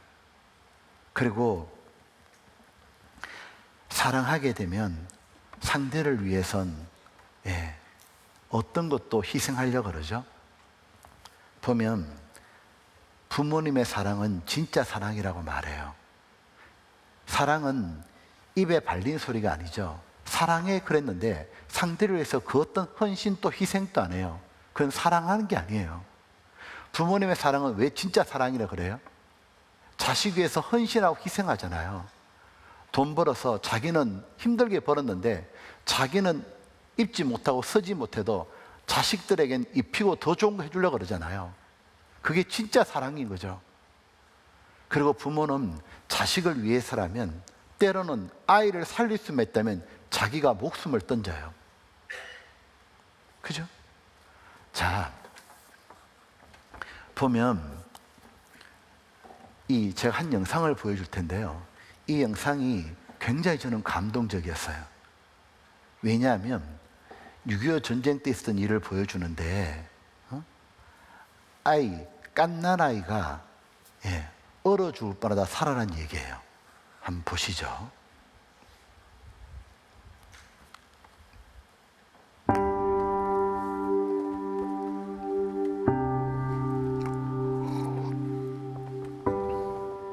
눈이 수북히 쌓이도록 내린 어느 추운 겨울날, 강원도 깊은 산골짜기를 찾는 두 사람의 발걸음이 있었습니다. 나이가 지긋한 한 사람은 미국 사람이었고 젊은 청년은 한국 사람이었습니다. 눈속을 빠져나가며 한참 골짜기를 더듬어 들어간 두 사람, 마침내 한 무덤 앞에 섰습니다. 이곳이 내 어머니가 묻힌 곳이란다. 나이 많은 미국인이 청년에게 말했습니다. 6.25 사변을 맞아 일사후퇴를 하는 치열한 전투 속에서 한 미국 병사가 강원도 깊은 골짜기로 후퇴를 하고 있었는데 무슨 이상한 소리가 들려왔습니다. 가만히 들어보니 아이 울음소리였습니다. 울음소리를 따라가 봤더니 소리는 눈구덩이 속에서 들려오고 있었습니다. 아이를 눈에서 꺼내기 위해 눈을 치우던 미국 병사는 소스라쳐 놀라고 말았습니다. 또 한 번 놀란 것은 흰 눈 속에 파묻혀 있는 어머니가 옷도 하나도 걸치지 않은 알몸이었다는 사실이었습니다. 피난을 가던 어머니가 깊은 골짜기에 파묻히게 되자 아이를 살리기 위해 자기가 입고 있던 옷을 모두 벗어 아이를 감싸곤 허리를 구부려 아이를 끌어안은 채 얼어 죽고 만 것이었습니다. 그 모습에 감동한 미군 병사는 언 땅을 파 어머니를 묻고 어머니 품에서 울어대던 갓난아이를 데리고 가 자기의 아들로 키웠습니다. 세월이 흘러 아이가 자라 청년이 되자 그때 언 땅에 묻었던 청년의 어머니 산소를 찾아온 것이었습니다. 이야기를 들은 청년은 눈이 수북히 쌓인 무덤 앞에 무릎을 꿇었습니다. 뜨거운 눈물이 볼을 타고 흘러내리고 한참 만에 자리에서 일어났습니다. 그러더니 입고 있던 옷을 하나씩 벗기 시작했습니다. 청년은 무덤 위에 쌓인 눈을 두 손으로 정성스레 모두 치웠습니다. 그런 뒤 자기가 벗은 옷으로 무덤을 덮어가기 시작했습니다. 마치 어머니께 옷을 입혀드리듯 청년은 어머니의 무덤을 모두 자기 옷으로 덮었습니다. 그리고는 무덤 위에서 쓰러져 통곡을 합니다.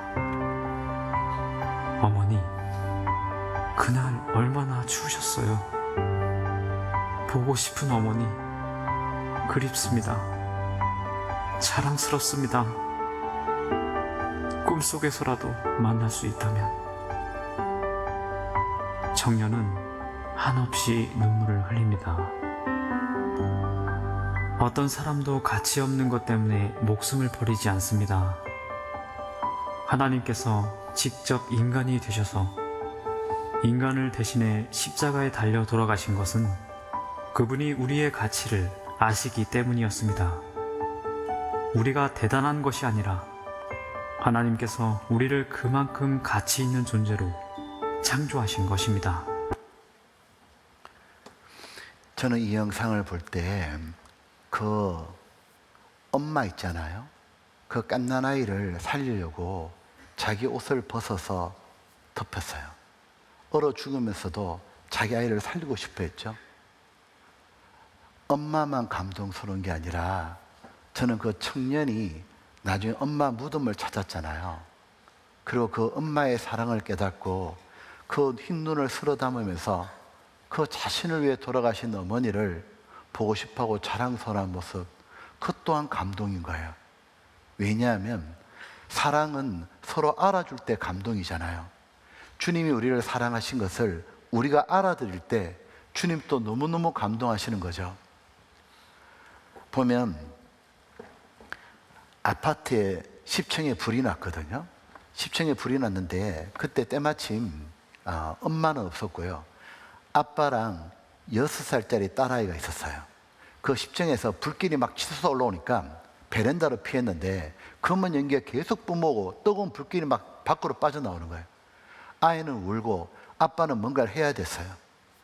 아빠가 어떻게 했냐면 아이를 꼭 안더니 아이를 안아주면서 말하는 거예요. 아빠가 세상에서 제일 사랑하는 건 너야.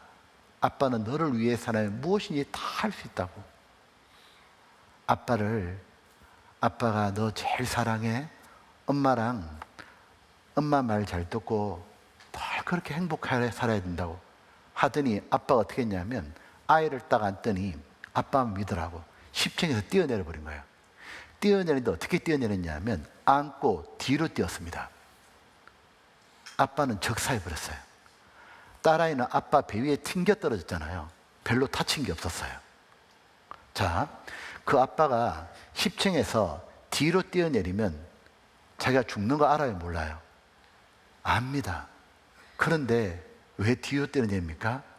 아이는 배 위에 앉고 자기 딸아이 살리려고 자기가 대신 죽은 거죠. 이 딸아이를 살리고 싶으니까 자기 목숨을 준 거잖아요. 그 딸아이가 자기 아빠의 사랑을 그걸 어떻게 모르겠냐고. 보면 사랑하면 우리가 뭐든지 해주려고 그러잖아요. 선물도 주고요. 시간도 같이 보내줄 수 있고요. 예, 가자한테 따라가 줄 수도 있어요. 또 심지어 빚이 많이 졌다면 내가 돈만 있다면 빚도 갚아줄 수 있어요. 때로는 내가 어려움도 같이 나눠서 해줄 수도 있어요. 그런데 주고 주겠냐? 그건 다른 문제예요. 만약에 내가 저 사람 대신해서 죽는다면 정말 그 사람 사랑하는 거예요. 왜냐하면 죽음이라는 건 뭐냐면 내 모든 걸 다 포기해야 됩니다. 내가 아끼고 있던 명품백, 내가 생각했던 계획했던 것들, 모아놓은 돈들, 내가 가지고 있는 꿈들, 취미생활들 전부 다 포기해야 돼요. 그거 다 포기하는 게 죽음이에요. 그러니까 죽음은 자기 전부를 다 주는 겁니다. 생명을 준 거니까요. 그래서 정말 생명을 주는 사랑은 진짜 사랑이잖아요. 그 아빠가 10층에서 뛰어내린 것, 그 엄마가 자기 옷 벗어서 깐나나 입히고 죽은 것, 그거는 진짜 사랑하니까 자기 생명을 준 겁니다.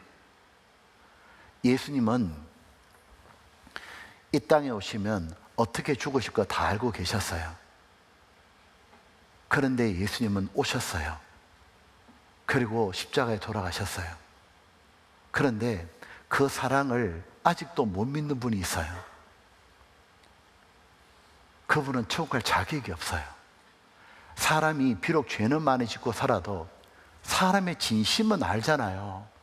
저분이 나한테 정말 진심인지 아니면 그냥 조롱하는 건지 사기치는 건지. 예수님은 정말로 진심이었기 때문에 자기의 생명을 주고 어떤 고통을 받고도 이 길을 오셨잖아요. 그리고 말씀하셨죠. 다 이루었다고. 내가 죄에 대한 처벌 다 받았고 내 의로움을 너에게 다 줬다고. 근데 그걸 믿지 않는 거는 그런 사람을 천국 가면 안 되는 거죠. 지금 저 피아노가 그런데 피아노잖아요. 굉장히 비싼 겁니다. 터치하면 맑고 고운 소리가 나죠. 그 가치가 있는 거죠. 그런데 아무리 쳐도 소리가 안 나요. 1년 내내 쳐도 소리가 안 나요. 그럼 그때부터 돈 주고 버려야 돼요. 사람이 정말로 존귀하지만 예수님의 사랑을 믿지 못하잖아요. 받아들이지 못하잖아요. 그럼 아무것도 아니라는 거예요. 하나님은 지금 우리한테 원하는 거는 딱 한 가지입니다. 내가 너 사랑하는 것 좀 믿어주라고. 내가 너 사랑해서 이 세상에 태어나게 했고, 사랑해서 사람으로 태어나게 했고, 사랑해서 나를 닮은 영혼을 줬고, 내가 너를 사랑해서 네 죄 때문에 죽어주고, 사랑해서 너를 어렵게 만들어주고, 나 너 사랑하는 것 좀 믿어주라고. 그래서 우리를 구원하셨다고 그거 하나 바라시잖아요. 보면 예수님이 이렇게 말했죠. 영접하는 자, 곧 그 이름을 믿는 자들에겐 하나님의 자녀가 되는 권세를 주셨으니. 정말 주님을 영접할 때 주님 정말 감사합니다. 그 이름을 믿는 자에겐 하나님의 자녀가 되는 권세를 줬습니다. 하나님은 예수님을 믿는 사람을 하나님의 자녀로 딱 삼아주셔요. 자녀로 삼아줬다는 건 뭐냐면 이제는 하나님 모두 책임진다는 거예요. 하나님께서 정말 자녀로 대해주시고 자녀답게 키우시고 자식에게 모든 기업을 물려주잖아요. 천국의 모든 영광을 주신다는 거예요. 우리는 구원받은 하나님의 자녀이기 때문에 내가 못나도 못 배워도 못 가져도 아파도 죽더라도 하나님의 자녀이기 때문에 하나님의 축복을 다 받는 겁니다. 보면 구원받기 전과 후에 관계가 좀 달라집니다. 십자가를 중심으로 구원받기 전엔 하나님은 심판자, 우린 죄인이죠. 우린 죄를 잔뜩 지었기 때문에 이 죄가 해결되지 않으면 방법이 없어요. 죄는 처벌받아야 끝나죠.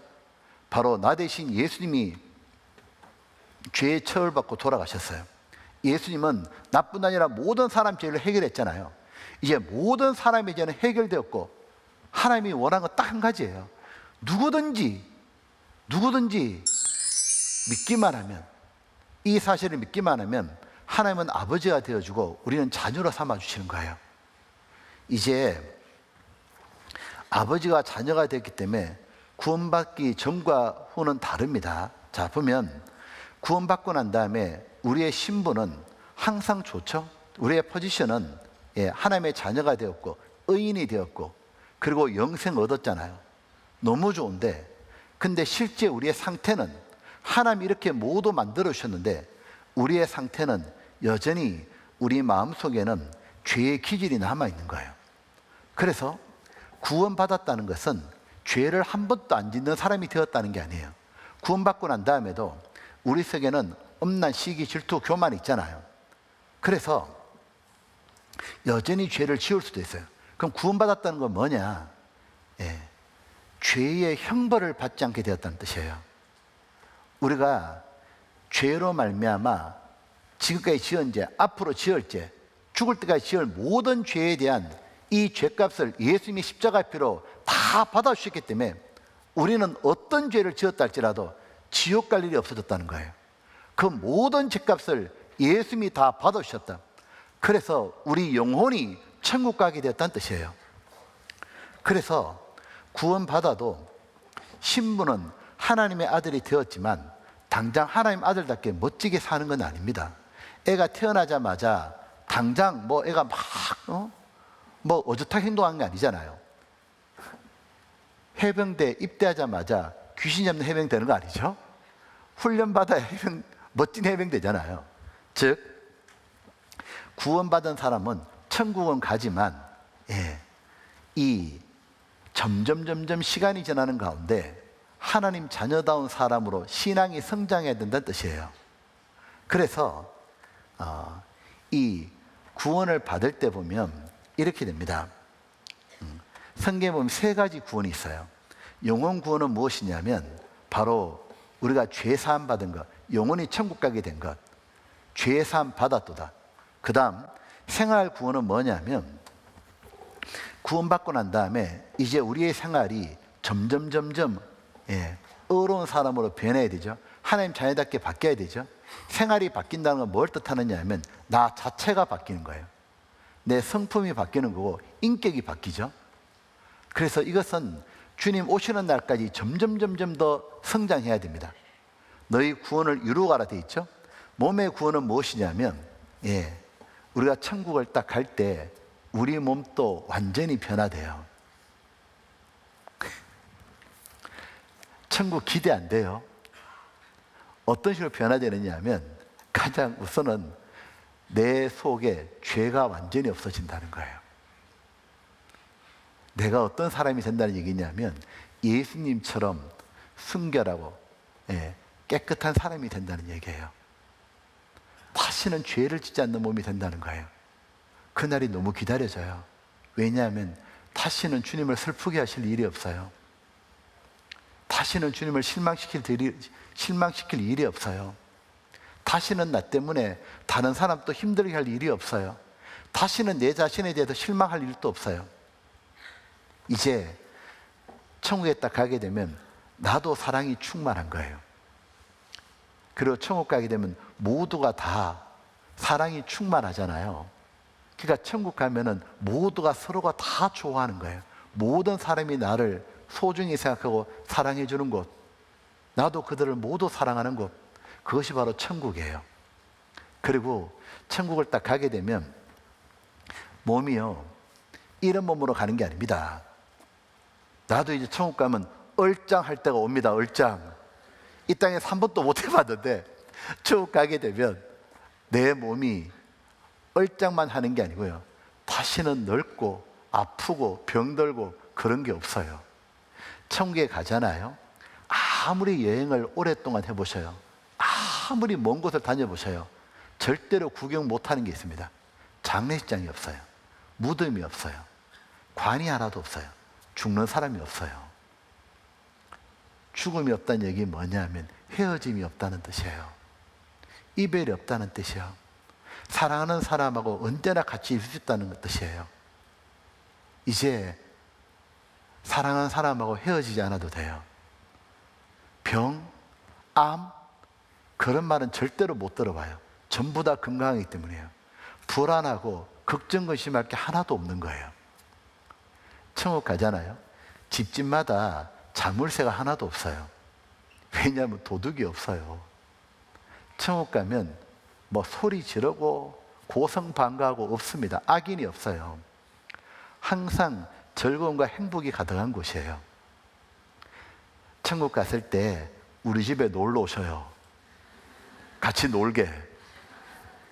자, 바로 몸의 구원은 기다리면 주님이 다 주셔요. 우리는 무엇을 바라고 사느냐 하면 천국을 소망하는 거예요. 그 사랑이 충만한 세계. 하나님은 부족함이 없잖아요. 하나님은 끝이 없는 분이잖아요. 천국 가게잖아요. 딱 가게 되면 하나님과 함께 살기 때문에 끝이 없는 세계예요. 지루함이 없다고요. 하나님 끝이 없이 우리를 즐겁게 해줄 수 있고, 천국 가게 되면 사랑의 하나님과 함께 있기 때문에 우리는 사랑을 듬뿍 먹고 살아가는 거예요. 우리는 그 천국이 있기 때문에 이 땅에서는 그냥 잠깐 있다 가는 거예요.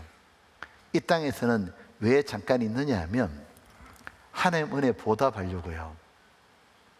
자, 아까 그 십자가 강도 죄만 짓다가 죽을 죄를 지었는데 마지막 예수님 덕분에 구원받아 천국 간 사람 있잖아요. 낙원에 들어간 사람. 저는 그 생각도 해봤어요. 그 주님과 함께 천국 간 사람, 그 사람은 어쩌면 바로 천국 가서 좋기만 하겠다 생각은 안 들어요. 이건 제 상상입니다. 어쩌면 그분은 천국 가서 어쩌면 세상을 계속 내려다본지도 몰라요. 그리고 예수님한테서 이런 부탁했을지도 몰라요. 예수님, 저 한번 이 땅에 내려보내주시면 안 되냐고. 저 세상에 저를 한 5년만이라도, 정 안 되면 1년만이라도 저를 저 세상에 좀 내려보내주면 안 되냐고. 아니, 왜 가려고 그러냐고. 거기 뭐 더 좋은 게 있냐고. 이 천국이 이렇게 좋은데. 아니, 저 좀 내려보내 달라고. 정말 그렇게 해주시면 좋겠다고. 왜 그렇게 가기 원하냐고. 제가 상상해 봤지만 그랬을 것 같아요.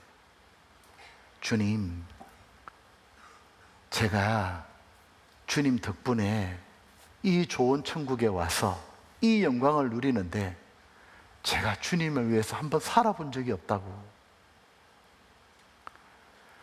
그 하나님이 저를 위해 십자가에 피 흘려 돌아가시고 저를 위해 모든 걸 하셔서 제가 이곳에서 영원히 영광 누리는데 제가 정말 주님 위해서 한번 살아본 적이 없다고.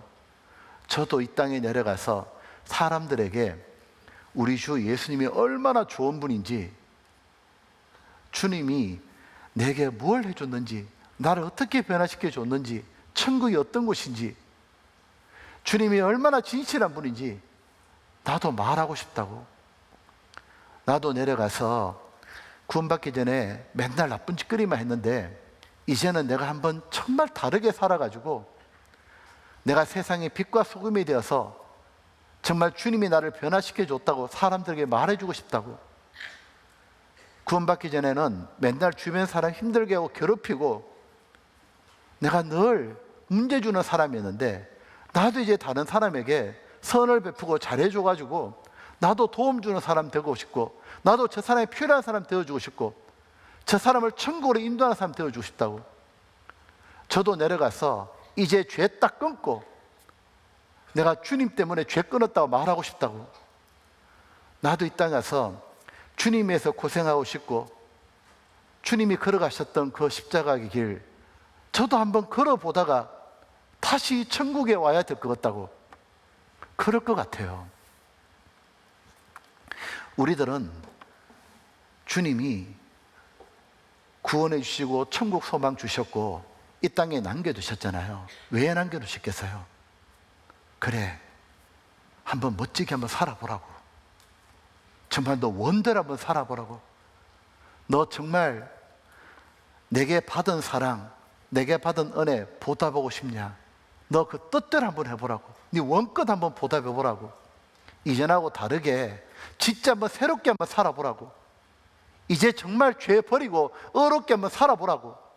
이제 사람들한테 가서 정말 성경이 사실이고 우리 주 예수님이 얼마나 좋은 분인지 가서 말해주라고. 네 모든 다해서 마음과 뜻과 힘과 네 생명을 다해서 하나님 위해서 한번 살아보라고.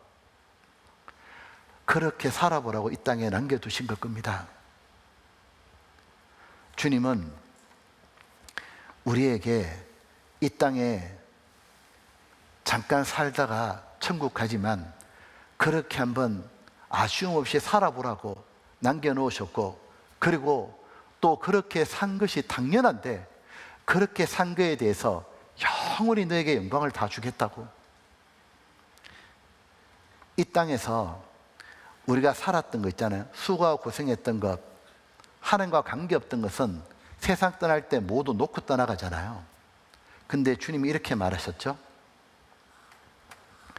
그런즉 우리는 거하든지 떠나든지 이 땅에 있든지 이 땅을 떠나 하나님 앞에 가든지 주를 기쁘시게 하는 일 되기를 힘써노라. 왜요? 첫 번째 이유는 주님이 나를 너무 기쁘게 해주셨기 때문이에요. 나도 주님 은혜 정말 한번 보답하고 갈 거다. 또 하나 이유가 뭐냐? 이는 우리가 다 반드시 그리스도의 심판대 앞에 드러나 각각 선악간에 그 몸으로 행한 것을 따라 받으려 합니다. 또 하나 이유가 뭐냐면 구원은 똑같이 받았는데 주님 앞에 갈 때까지 어떻게 살았냐에 따라서 주님 앞에 갔을 때 하나님 주시는 상급과 영광이 다르다는 거예요.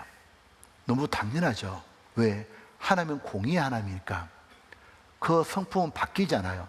행한 대로 갚으시니까. 즉 어떤 사람 구원받고 난 다음에 이렇게 삽니다. 십자가의 사랑을 깨닫고 주님 앞에 갈 때까지 사는 모습이 달라요. 어떤 사람은 주님을 사랑해서 정말 주님 뜻대로 살려고 순종을 합니다. 어떤 사람은 대충대충 살기도 합니다. 천국 갔을 때 당연히 영광은 다릅니다. 그런데 가만히 생각해 보니까 하나님께서는 뭐 하시느냐면 우리가 왜 보면 이런 말 우리가 들어보잖아요. 어떤 사람 태어날 때 저 사람은 금수저고 흙수저고 저 사람은 강남 출신이고 저 사람은 시골 출신이고, 그러면 실제로 뭐 서울 강남에 태어나고 뭐 부모님이 다 뭐 대기업 회장님이고, 그러면 뭐 인생 좀 풀리는 거죠. 우리는 금수저 흙수저라는 게 좀 결정이 나잖아요. 근데 신앙의 세계는 전혀 관계없다는 거 아시죠? 하나님은 공평하시기 때문에 어떻게 하시냐면, 하나님은 사람을 외모로 판단하지 않아요. 그 사람이 어떤 대학을 나왔는지, 그 사람이 직업이 뭔지, 그 사람이 뭐 돈을 가졌는지, 외적인 조건 하나도 관심 없어요. 하나님의 관심이 뭐냐면 누가 날 더 사랑하고 순종하는지. 순종은 누구나 할 수 있잖아요. 우리는 구원받고 난 다음부터 뭐냐면 인생이 완전히 이렇게 새롭게 출발하는 거예요. 하나님은 나한테 큰 걸 바라는 게 아니고, 내가 하나님께 마음을 드리고 하나님을 정말 내가 소중히 생각하고 내가 순종하면 그것으로 하나님은 너무 기뻐하신다는 거예요. 순종은 누구나 할 수 있잖아요. 우리는 하나님 앞에 순종함으로 말미암아 이 땅에서도 기쁨이 되고 천국 가서도 영원히 자기 영광으로 돌아온 거예요. 그래서 신앙생활은 흔히들 하나님 위해서 한다고 하지만 맞죠. 근데 또 하나의 측면에서 말하면 신앙생활은 자기를 위해서 하는 거예요. 하나님은 금생과 내생의 약속을 주셨는데, 이 땅에 있을 때도 정말 하나님 앞에 바르게 살려고 하는 사람, 하나님 생각하고 언제나 하나님 말씀에 순종하려는 사람에게는 하나님은 그에게 지족하는 마음, 행복을 주셔요. 그를 통해서 하나님은 많은 역사를 일으켜 주셔요. 그를 통해 다른 사람이 구원받게 해주셔요. 시간이 지날수록 아주 사람이 귀해져요. 그리고 천국에 갔을 때 주시는 영광이 다르잖아요. 그래서 정말 똑똑한 사람은, 정말 지혜로운 사람은 어떻게 사느냐 하면 하나님을 경외하고 살아요. 정말 자신을 사랑하고 아끼는 사람은 막 살지 않고 하나님을 생각하고 순종하는 삶을 살아가는 겁니다.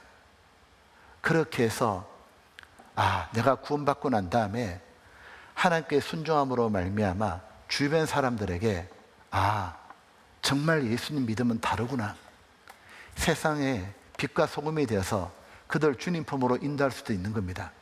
그러한 삶을 제가 살았으면 좋겠습니다. 같이 기도하겠습니다.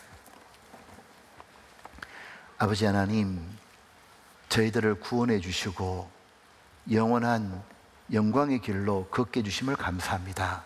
무엇보다 주님 은혜에 보답할 수 있는 기회를 주셔서 감사합니다. 저희가 주님 은혜에 보답해봐야 얼마 할 수도 못하겠지만, 하지만 주님 그런 기회를 주셔서 감사합니다. 저희가 이렇게 전해받은 이 귀한 복음을 또 다른 사람에게도 전해줄 수 있도록 저희의 생활을 더욱더 변화시켜 주시고, 저희가 주님 대한 마음을 제가 떠나지 않도록 언제나 지켜주시옵소서. 한 주간 함께 해주심을 감사하며 저희를 사랑하시는 예수님 이름으로 기도드렸습니다. 아멘. 자, 그리고 오늘